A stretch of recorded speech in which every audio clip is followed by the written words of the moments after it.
Justice is a concept that is casually thrown around in everyday life. No one can deny the fact that crime permeates all through our day-to-day lives, even if it isn't overtly apparent to all observers.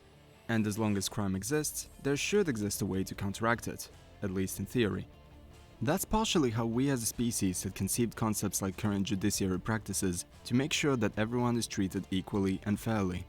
But one look at the news will tell you that such a viewpoint is idealistic at best, and perhaps even laughable at worst.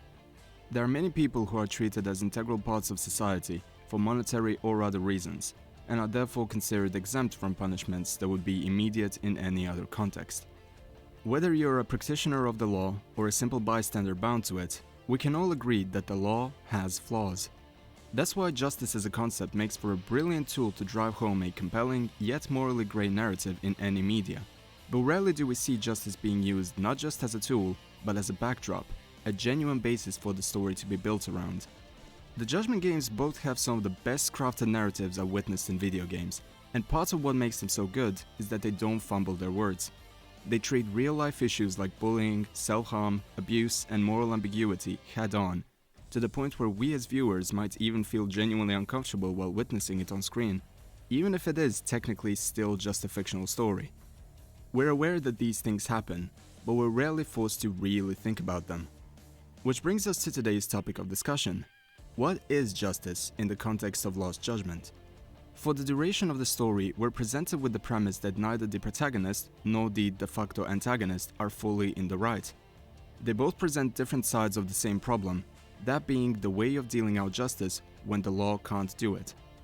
It even reaches a point where a vocal portion of fans were disappointed by the way Yagami acted in the story, and the way that story concluded. I feel that this is something that needs to be looked at in more detail. Mind you, I have no practical nor theoretical knowledge in the field of law. My analysis of justice as a concept will solely rely on the perspectives presented in the narrative of the Judgment games. But let's take a step back for a second. For starters, let's see how the first game approached the concept of justice.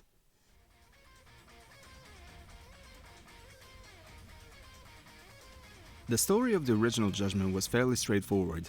It was a highly personal tale of a former lawyer turned detective righting the wrongs of the past.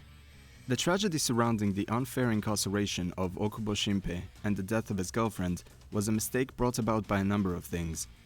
From the people of the courtroom opting for the simplest solution to the case, to Yagami himself lacking faith in the person he had to defend, to a third party trying to use this tragedy for a supposed greater good. Taking everything into account, you will understand why Yagami would be disappointed, not just in himself, but also the law at large, which made it so easy to root for him as he finally revealed the long-hidden truth. The final boss was a psychotic killer, and in the end, the good guys won. There was no doubt in anyone's mind that Yagami was in the right here. Something that even further solidified this was seeing the way many other lawyers approached the cases they were dealing with. Many of them approached the courtroom as a way of boosting their egos, because proving that justice had truly been served was secondary to them proving they were right all along. The cases would evolve into a psychotic chess game, where the opposing sides tried to outsmart each other, with everyone else in the courtroom being mere chess pieces. For better or worse, human beings are competitive by nature, and outcomes like these can surely happen. But when the system at large seems to propagate and reward this type of behavior, where the only thing that matters is just closing a case, then maybe it's time to walk away from this type of justice. Maybe it's time to seek out one of your own, one that ensures that you can live with the decisions you've made with no regrets. Up to this point in the video, we've perceived justice as a concept that's simple at its core. It's a way for the morally right person or side to win in the end. For the most part, this was the case all throughout the first game. But what happens when the person on the other side isn't just some evil monster, but another person with their own brand of justice?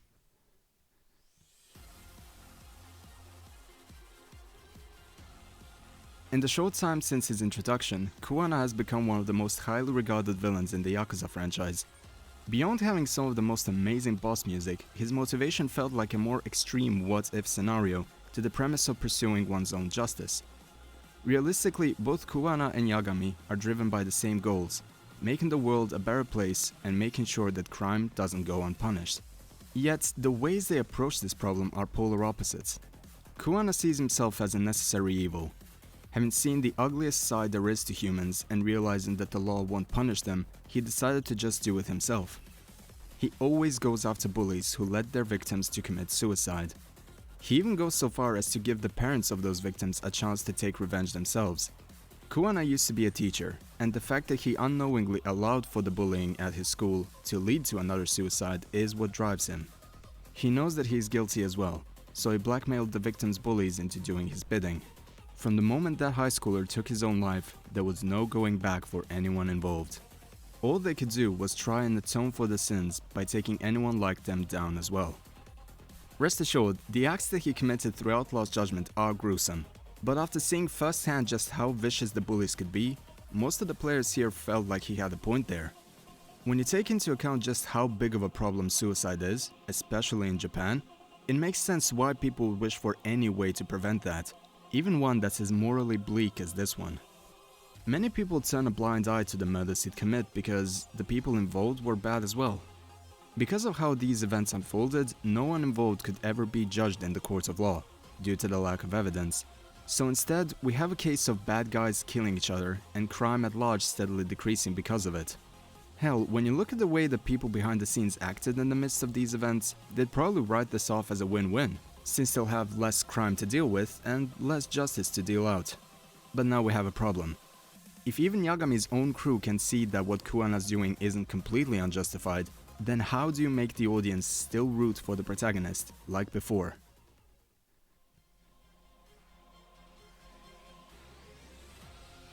Yagami is certainly in a tough spot here. While the case at large is far less personal to him than catching the mole was, the consequences that arise from this case are much further reaching. The once always in the right hero is now seen by some as a hypocrite for abiding by the law that he himself seemed to doubt in the first game. In fact, many people see his behavior in Lost Judgment as being out of character, with him constantly using Sawa-sensei as an argument to counteract the deeds committed by Kuana. Yet, I feel that many of these sentiments just come about from looking at the story at face value. Despite his actions in the original Judgment, Yagami never outright rejected the law as a whole. The thing that he was opposed to was the way that it was handled by the people involved. No one was thorough. People would jump to conclusions at any chance they got because there was so much crime to put a stop to. All that the judges could depend on was the validity of the acquired evidence and the skills of the lawyers. But we've already seen how a court hearing can dissolve into an ego stroke. The tiniest mistake in articulation could mean that a murderer could walk free, and no one would question it because the quote-unquote better lawyer won. To Yagami, justice isn't just a badge to flaunt. It was the act of reaching the truth by any means possible. He pursued genuine evidence in a way that the police and lawyers never could, because of orders from their higher-ups. Yagami only had to answer to himself, which meant that nothing could stop him from pursuing the truth. In a way, you could even say that Kuana is a version of our protagonist that was pushed to the brink of desperation. But that's the thing, Yagami was already there. Whether we're talking about the death of Terasawa Emi or the death of Sawa-sensei, Yagami knew that he was to blame for this outcome as well. But that didn't change his beliefs. The easy thing to do would have been to fight fire with fire, to find the murderers in question and remove them from the earth. Yet he knows that as a flawed human being himself, it's not up to him alone to judge them. Even if the world at large agrees that these people deserve to die, the right thing to do was to pursue the truth and have faith in the people around him.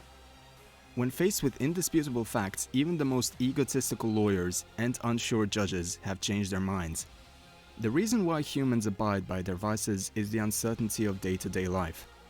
If no concrete evidence is given, who's to say that our perspective, and by extension, our decisions, aren't the right ones? But thanks to Yagami's actions, the only thing that remained in the end was the undisputable truth that they all inevitably followed.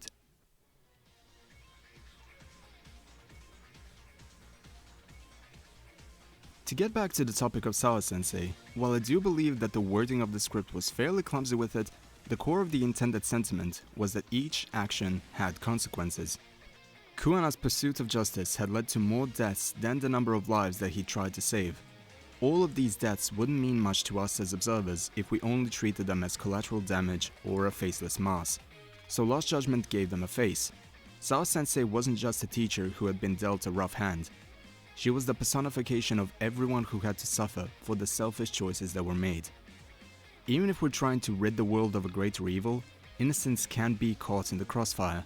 And when faced with an issue as big as abuse that leads to suicide, you need an equally large consequence to counteract those actions.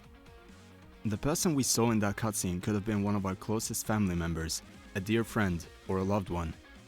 If someone were told that this person had to die for a greater good to be served, they'd probably deny that thought.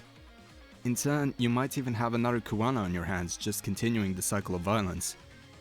No matter how noble your intentions may be, actions like these won't lead to peace. Beyond that, Kuana would even put the burden of the murder onto the parents of the victims. You can call it retribution, but in the end, you're only giving them more problems to deal with.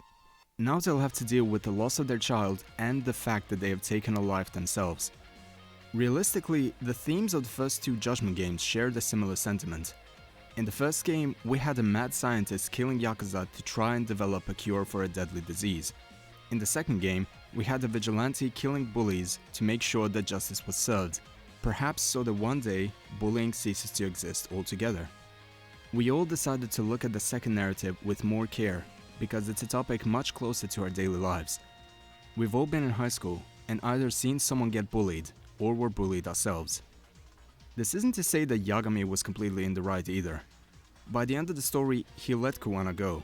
A person that by all accounts was still a murderer in the eyes of the law that they were all bound to. This meant that no matter whose side you were on, you would be right to be a bit disappointed by the open-ended nature of this ending. And that was the point. Even if Kuana kept killing bullies all across Japan, bullying wouldn't be extinct in the world at large. Even if Yagami prevented this string of crimes from happening, this doesn't mean that the law at large won't repeat the same mistakes it showed in this story. The pursuit of justice isn't an easy one. People are flawed, and in the same way, so is everything that we create over time. From technology, to the relationships we form, to the very laws we're now bound to. But at the same time, people can change. Even the bullies from the beginning of Lost Judgment have changed for the better, to the point where they even went out of their way to stop an act of bullying from happening where they themselves used to do it in the past. Despite what concepts like cancel culture or general mob mentality can lead you to believe, the mistakes that people make in the past don't have to define who they are today. Bad people can do good things and good people can do bad things. We're all inherently flawed, but we can learn and grow from it. People can change, laws can change, the world at large can change. All it takes is a little faith in one another. Thank you for watching. I understand that this is a very heavy topic to discuss, but it is an important one. The Judgment games have made amazing cases on human behavior and made a more potent message on why revenge is bad than I'd ever seen in media. So if you happen to see this video without having played these games, I would kindly recommend that you check them out. They're truly amazing. Whatever the case, I hope you enjoyed the video, and I would like to thank you for the overwhelming support that you've shown me since the last one. I'll keep doing my best to make some fun and interesting videos for all of you in the future. Until next time, take care of yourselves and have a great day. Cheers!